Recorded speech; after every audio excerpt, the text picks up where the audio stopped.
Qual foi a notícia global mais deprimente que você ouviu este ano? Havia muitas opções, seja pelas atrocidades em Al-Fasha, Sudão, até as revelações sobre a extensão e brutalidade da repressão estatal na Síria sob o regime de Assad, até as manchetes dos campos de batalha na Ucrânia, Gaza, Congo, Sahel e outros. Em novembro, um jornalista italiano e investigadores de Milão incluíram outro candidato nessa discussão. Crimes horríveis, possivelmente impunes por mais de 3 décadas, ficaram conhecidos como safaris dos atiradores de elite. Apesar de discutidos como rumores desde o fim da Guerra da Bósnia, nunca houve investigação formal ou acusação conhecida em qualquer país. Se as informações atuais da Itália forem corretas, cidadãos ricos italianos e de outros países ocidentais podem ter ido à sitiada Sarajevo e pago por uma espécie de férias. Isso é impensável. Assumindo posições em um ninho de atirador, mirando seus alvos nos infames aliados franco-atiradores da Bósnia e matando civis azarados o suficiente para acabar em sua mira. O que significa fazer um safari de franco-atirador? Para responder, devemos focar no destino dessas pessoas, não em suas jornadas. Sarajevo é a capital da Bósnia e Herzegovina, geralmente chamada apenas de Bósnia. Atualmente, o país se divide em 2 entidades autônomas, a Federação da Bósnia e Herzegovina, com maioria de bósnios e croatas, e a República Sérvia, habitada principalmente por sérvios.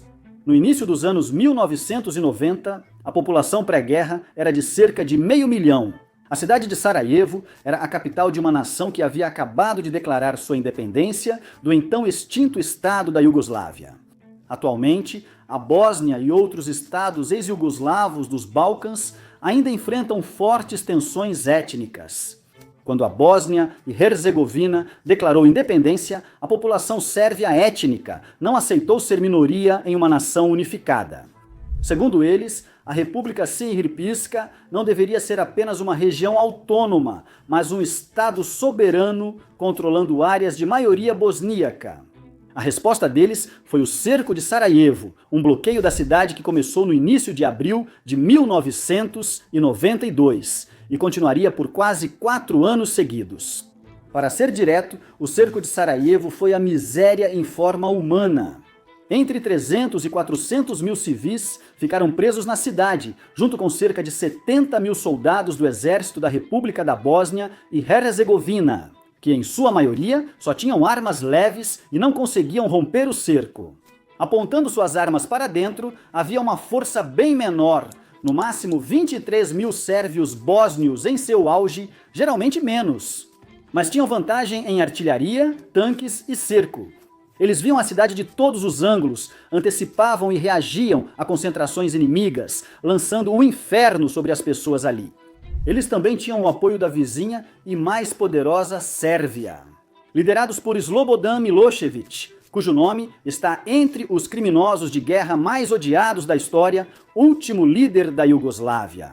Grande parte das forças sitiantes estava sob controle de Milošević ou eram ex-membros das forças armadas iugoslavas, que, muito convenientemente, apareceram em Sarajevo usando uniformes novos, mas disparando a maioria de suas próprias armas. Tanques e artilharia de Milošević foram transferidos para a República Srpska durante a dissolução da Iugoslávia. A Sérvia estava muito disposta a fornecer munição, combustível, suprimentos, inteligência e apoio diplomático aos sérvios da Bósnia. Agora, é importante entender que, embora Sarajevo estivesse sitiada e suportasse o peso de todo esse conflito, o objetivo final dos sérvios da Bósnia e de Milošević não era capturar a cidade. O objetivo deles era forçar a liderança da Bósnia e a comunidade internacional a aceitar a divisão do Estado e permitir uma nação sérvia soberana. Isso era particularmente importante para os sérvios na Bósnia e na Sérvia, porque naquela época a Sérvia ainda fazia parte de uma união com o que hoje é Montenegro, com os sérvios étnicos formando a maioria nacional. Mas não por muito. Os sérvios bósnios queriam usar Sarajevo como moeda de troca, independentemente das motivações, exceto pelo que eles mesmos propunham. E toda essa dor e sofrimento poderiam acabar amanhã. Assim, eles não precisavam se arriscar entrando na cidade e enfrentando um intenso combate urbano, onde os defensores bósnios, menos equipados, poderiam equilibrar as chances no combate corpo a corpo. O objetivo deles era causar dor e terror em escala tão grande que se tornasse injustificável para a liderança da Bósnia e a comunidade internacional, permitir a continuação do cerco. Os combatentes sérvios da Bósnia poderiam isolar a cidade, cortando comida, água, energia e combustível externos. Eles poderiam bombardear a cidade, lançar ataques rápidos para causar caos e sair antes da reação adversária. E por mais perigosas que fossem cada uma dessas armas, as forças sérvias da Bósnia sabiam que podiam usar uma última ferramenta para alcançar o máximo de efeito. Atiradores de elite usam as colinas para montar ninhos e operar em pequenas equipes, disparando de longa distância para causar máximo dano. As forças sérvias da Bósnia passaram a maior parte do cerco atirando contra a cidade. Quando os defensores bósnios levantavam a cabeça, então, é claro, os combatentes sérvios faziam de tudo para eliminá-los. A lista de alvos deles incluía mais que apenas combatentes. Os atiradores de elite podiam atirar em idosos, civis desarmados e crianças. Tudo em nome de impor custos e sofrimento tão profundos aos líderes da Bósnia que eles seriam forçados a capitular. Os contra-atiradores deram o melhor, mas estavam em desvantagem. Com o cerco prolongado por anos, as forças sérvias da Bósnia aproveitaram o colapso da ordem civil. Com pouca comida e água, civis tinham que sair de casa sempre. Mesmo tentando se deslocar pelos bairros, esperando em filas de pão ou pegando água, eles agiam de modo previsível, à vista dos atiradores de elite, que não temiam absolutamente nada ao matá-los. Com o prolongamento do cerco, os atiradores de elite tornaram-se altamente habilidosos em manipular a população civil da cidade, matando uma pessoa inocente para atrair a atenção dos socorristas, que também poderiam ser alvejados. Atirando fora do alvo para forçar civis a correrem para uma linha de tiro planejada, incluindo miras de armas adaptadas para indicar a distância exata de tiro em cada ninho de atirador. Como os atiradores de elite não atiravam continuamente e as forças sitiantes eram poucas, só colocavam alguns atiradores nessa tarefa. Durante o cerco espalharam terror em Sarajevo. Mesmo assim, algumas ruas eram conhecidas como vielas dos atiradores, onde se sabia que as forças de atiradores de elite estavam sempre presentes, sempre vigiando e atirando de áreas elevadas ou janelas escuras onde infiltraram na cidade, segundo dados dos julgamentos de crimes de guerra. Muito tempo depois, os disparos eram diários, coordenados e somavam centenas de tiros por dia. De acordo com o Centro de Pesquisa e Documentação em Sarajevo, o cerco de Sarajevo deixou 5.434 civis mortos, incluindo 1.601 crianças, e feriu 56 mil civis, dos quais 15 mil eram crianças. Segundo o Fundo das Nações Unidas para a Infância, após o cerco, 2 em cada 5 crianças da cidade foram alvos de atiradores de elite e mais da metade presenciou uma morte. Estimativas oficiais indicam que cerca de 1.000 civis morreram por atiradores de elite, além de milhares de feridos. Mas devido às muitas dificuldades envolvidas na contagem dos mortos durante o cerco, classificar tipos de mortes por arma de fogo e identificar a causa. Para pessoas mortas em áreas onde também foram bombardeadas por artilharia no momento ou próximo ao momento de suas mortes, é provável que a proporção de mortos por tiros de franco-atiradores fosse muito maior. Durante o cerco, morreram mais de 6.100 defensores bósnios e 2.241 combatentes sérvios da Bósnia do lado sitiador. Agora, nós pintamos um quadro tão detalhado do inferno urbano de Sarajevo, porque queremos que você realmente entenda o que significa dizer que uma pessoa foi a Sarajevo em um safari de atirador de elite. Durante o restante da nossa discussão de hoje, gostaríamos de encorajar você a lembrar de 2 coisas. Quando falamos de alguém pagando para participar de operações de atirador de elite em Sarajevo, que era disso que eles estavam participando. E que, na época do cerco, não havia nenhuma ilusão no mundo inteiro sobre exatamente o que estava acontecendo.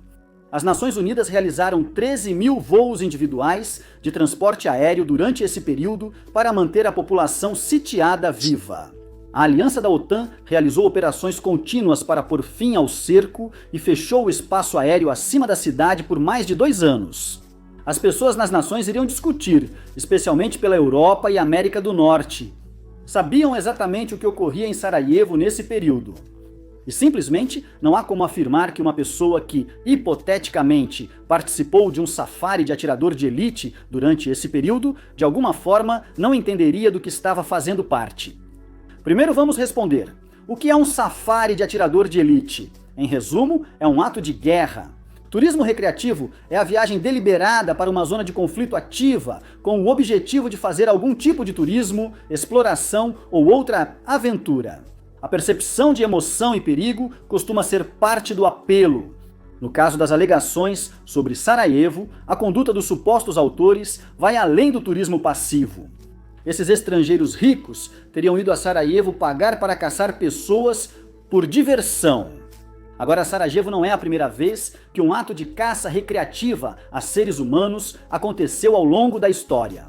Assassinos em série ou aspirantes costumam adotar essa prática, como Robert Hansen, no Alasca, Estados Unidos da América, nas décadas de 1970 e 1980. Também não é algo totalmente incomum durante períodos de guerra. Durante a Guerra Civil Espanhola, jovens ricos caçavam camponeses a cavalo, em parte por diversão. Durante guerras, é comum que combatentes ou civis armados rastreiem e eliminem pessoas ou grupos por vários motivos. Também há muitos casos em guerras ao redor do mundo em que indivíduos viajaram para lutar ao lado de um Estado ou de um ator não estatal. Talvez porque algumas dessas pessoas quisessem aproveitar a chance de satisfazer desejos sombrios de tirar vidas. Mas as alegações sobre Sarajevo, de que estrangeiros pagaram para ser escoltados à zona de guerra e obter o direito de atirar em civis à distância, representariam uma indústria de guerra sem equivalente moderno conhecido. Rumores sobre safaris de atiradores durante a Guerra da Bósnia não são novos e em partes da Bósnia e dos Balcãs são vistos como mais uma injustiça de guerra ainda impune. A mídia italiana já mencionava possíveis clientes de safari de atiradores desde os anos 1990. Um documentário da British Broadcasting Corporation de 1992, Épicos Sérvios, mostrou o extremista russo Eduard Limanov, que foi à Sérvia para lutar, e recebeu permissão para atirar na cidade com uma metralhadora para qualquer fim que desejasse. Vale notar que o documentário não disse que Limanov pagava por esse privilégio, tornando-o mais parecido, digamos, com uma pessoa indo lutar de qualquer lado na guerra da Ucrânia ou um extremista ideológico indo se juntar ao Estado Islâmico em meados da década de 2010. Em 2007, o ex-fuzileiro naval dos Estados Unidos da América, John Jordan, testemunhou em um tribunal de crimes de guerra após atuar como bombeiro voluntário em Sarajevo. Durante o cerco, ele disse ter visto pessoas de fora sendo escoltadas ali. Posições de atiradores de elite, vistas por sérvios, armados de forma incomum e vestidos como se não pertencessem a nenhum grupo do cerco. O livro de 2014, do jornalista italiano Luca Leoni, Os Bastardos de Sarajevo, alegou que italianos e outros europeus pagavam regularmente para fazer viagens de fim de semana à cidade para atirar em civis. Os rumores sobre safaris de atiradores em Sarajevo só ganharam destaque fora da Bósnia em 2022 com o documentário Sarajevo Safari, de Miran Zupanits. O documentário mostrou um esquema claro para turistas estrangeiros participarem do cerco. Primeiro chegavam à capital sérvia, Belgrado. Assim, aproveitavam a logística do exército para ir às zonas de combate na Bósnia. O filme foi baseado no relato de um oficial de inteligência esloveno anônimo, que disse ter presenciado 7 disparos de atiradores de elite, pagando turistas estrangeiros. Um oficial de inteligência da Bósnia interrogou um combatente sérvio, que afirmou ter visto estrangeiros italianos pagando para atirar em civis. O filme também alegou que as forças sérvias da Bósnia chegaram a criar uma tabela de preços. Matar um adulto já era caro, mas para matar uma criança, Taurus teria que pagar um valor extra. Após o lançamento, o filme causou o choque esperado no público internacional. Isso gerou forte condenação da República Srpska e de veteranos sérvios da Bósnia, que negaram as acusações. Com certeza. No geral, porém, a reação global na época foi como se a comunidade internacional tivesse sido atingida. A maioria concordou com a ideia de que as acusações e os comportamentos descritos eram horríveis, mas havia divisão sobre se deveriam ser levados a sério. Reabrir essa antiga ferida com base em alegações de um documentário sem detalhes suficientes para orientar promotores nas investigações. Tudo isso mudou nos dias anteriores. O episódio foi escrito após o jornalista Ezio Gavazzani apresentar uma queixa formal ao Ministério Público de Milão. Após ver Sarajevo Safari, Gavazzani trabalhou em particular por anos, coletando evidências, seguindo pistas e reunindo dados para fundamentar um processo judicial. A ex-prefeita de Sarajevo, Benjamina Karadzic, contribuiu com um relatório próprio. Karadzic é ela mesma uma sobrevivente do cerco e ofereceu apoio com base nas evidências disponíveis para ela e para a cidade.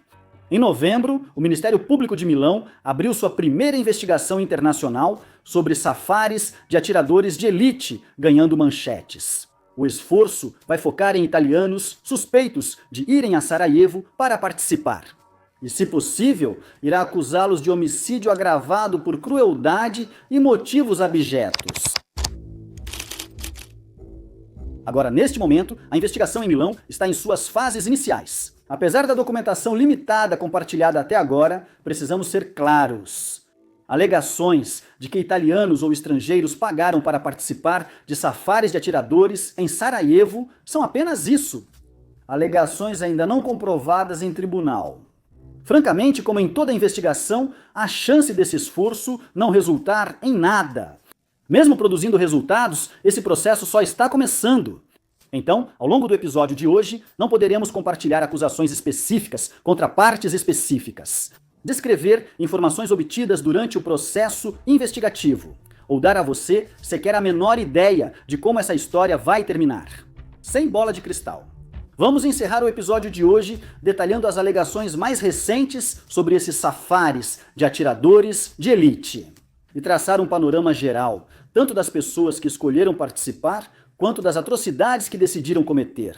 A investigação foca cidadãos italianos, mas há indícios de que pessoas de outros países ricos também pagaram para viajar à Bósnia e participar.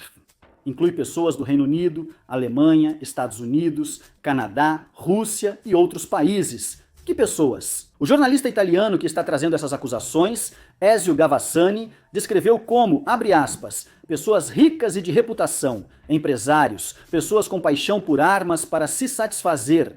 Preferiam dormir com um fuzil, dinheiro disponível e contatos certos entre Itália e Sérvia. Alguns talvez fossem sérvios étnicos, mas ao menos parte não era. Em vez disso, queriam participar da guerra apenas por interesse pessoal.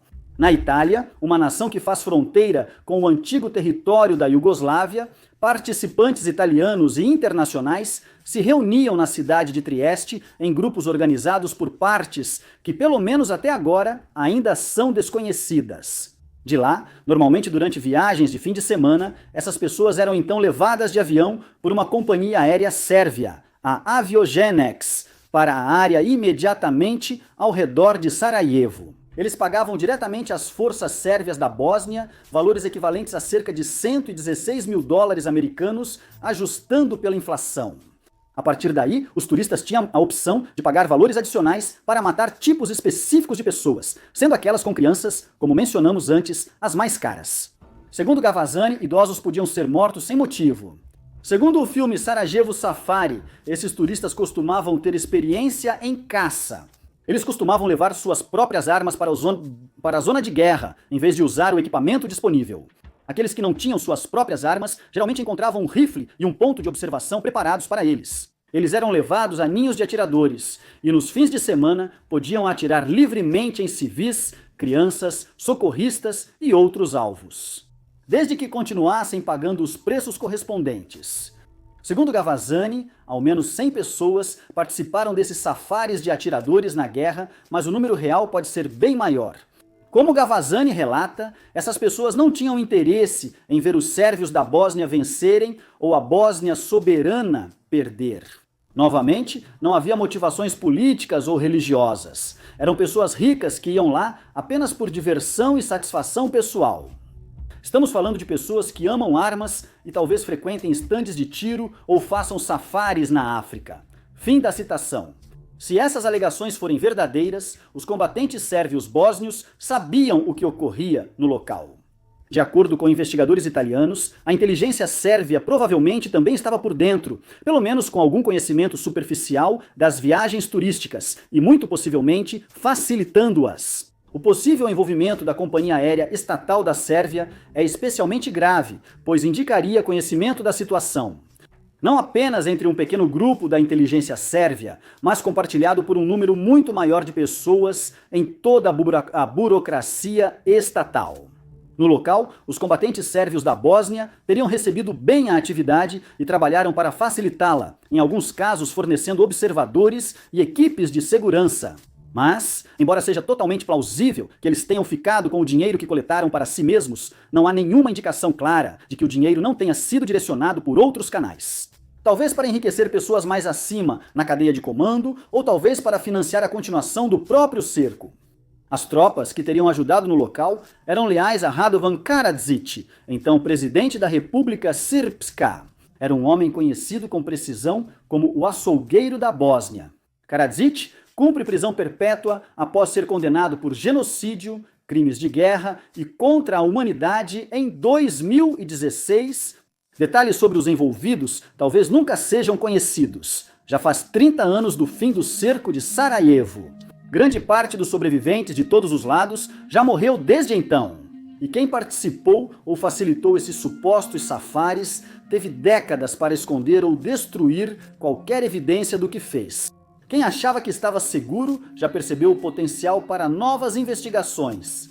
Especialmente fora da Itália, muitos ainda terão alguns anos antes que os investigadores comecem a investigar.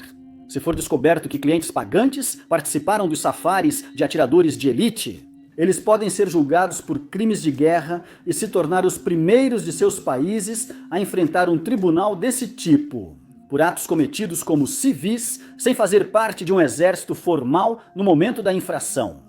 Porém, esse julgamento ainda está longe de acontecer.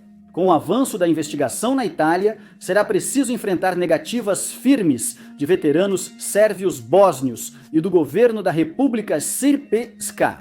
Ela precisará apresentar provas convincentes para superar avaliações contrárias, inclusive da Grã-Bretanha. Soldados enviados à Bósnia nos anos 1990 disseram à British Broadcasting Corporation que as alegações são, abre aspas, um mito urbano e, fecha aspas, logisticamente difíceis de realizar. Francamente, essas investigações terão que lutar contra a pura inércia resultante de 3 décadas de inação e 30 anos em que o mundo esperou para saber se esses safaris de atiradores de elite eram só uma lenda. Para ser justo, é totalmente compreensível esperar que nada disso jamais tenha acontecido. Nós aqui do Warfronts, sinceramente esperamos que investigações internacionais rigorosas possam produzir algum tipo de evidência conclusiva que possa encerrar esse assunto e afirmar que ao menos há um círculo do inferno que a humanidade moderna ainda não conheceu. Supor que esses safaris de atiradores nunca ocorreram e descartar essas alegações, como faz a comunidade internacional há décadas, sempre foi um desserviço para quem sobreviveu ou não conseguiu sair do cerco. Seria ótimo saber que esses safaris de atiradores não ocorreram. Deixar de buscar a verdade, seja qual for, sempre foi uma tragédia. Obrigado por assistir.